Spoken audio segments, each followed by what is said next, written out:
It's Wednesday, September 10th. Our plan as a group is to work together and try to, make sure that the agenda for the fall is one that's going to make Canadians' lives better. The Liberal Caucus meeting in Edmonton today, mapping out their plans for the fall sitting before Parliament returns next week. The folks who've been offered help and offered support, if they don't take it, that's their choice. That's not the people of Barrie's choice. The Mayor of Barrie, Ontario, will join us this hour to talk about his decision to declare a state of emergency over unhoused encampments.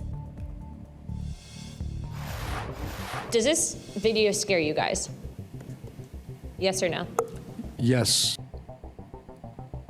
Military mystery. So U.S. Congress is shown never-before-seen footage of what appears to be a missile bouncing off a glowing object flying off the coast of Yemen. Stay with us, Canada. Your morning starts right now.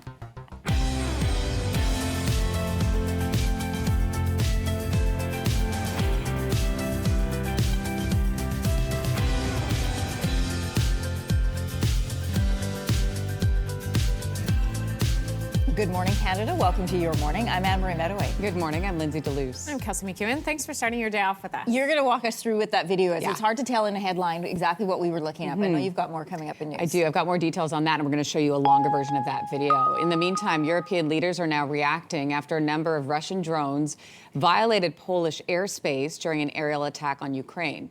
Poland's prime minister says 19 Russian drones entered the country's airspace overnight. 4 of those drones were shot down. A house was also hit by either a missile or a drone. Polish armed forces say a search for possible crash sites. That's happening right now. NATO's Secretary General says Russia's violation of Poland's airspace is not an isolated incident. It shows the need to invest more in defense. UK Prime Minister Keir Starmer is calling the attack extremely reckless. French President Emmanuel Macron and Hungary's Prime Minister are both calling the invasion unacceptable.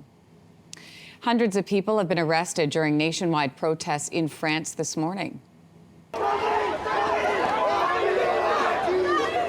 This is the scene in Paris where police and protesters clashed during the so-called Block Everything protests. Groups of protesters tried to block traffic, cause disruptions. They were met by 80,000 police officers. 80,000 police officers deployed by the government. Protests are happening as France's new prime minister takes office today. The Block Everything movement, it started as a response to spending cuts by the government. Well, back here at home, Prime Minister Mark Carney will address his caucus at Edmonton this morning. But before anything starts, protesters have been making their voices heard. They're making excuses, using weasel words like protecting agreements rather than actually implementing the full law. We don't think that's acceptable.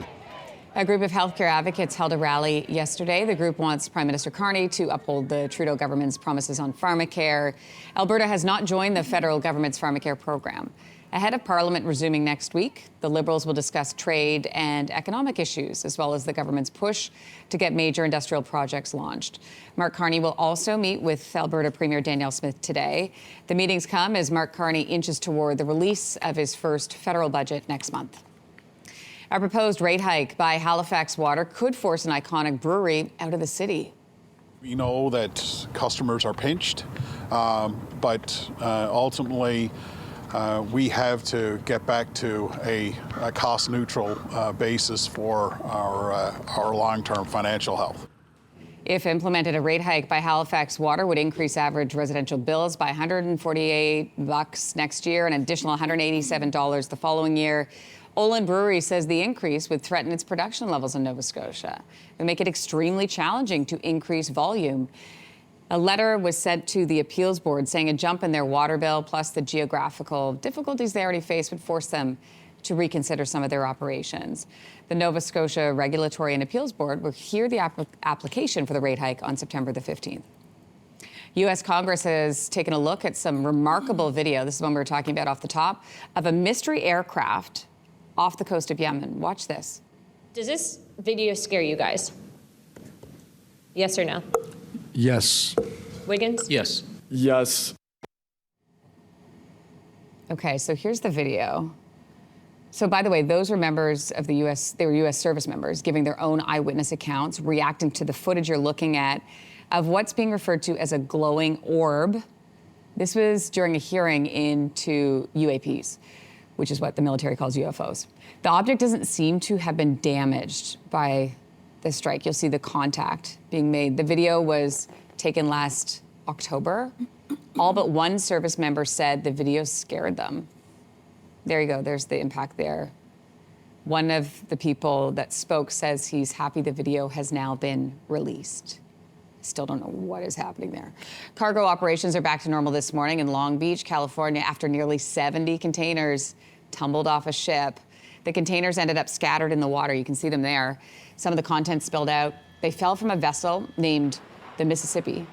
This happened shortly before 9 yesterday morning. No one was hurt. The U.S. Coast Guard, they say the cargo vessel, it had listed to one side, damaging a clean air barge connected to, you can see the barge there, connected to the ship. Wait. An abandoned newsstand in Brooklyn has been taken over by a 7-foot-tall papier-mâché T-Rex.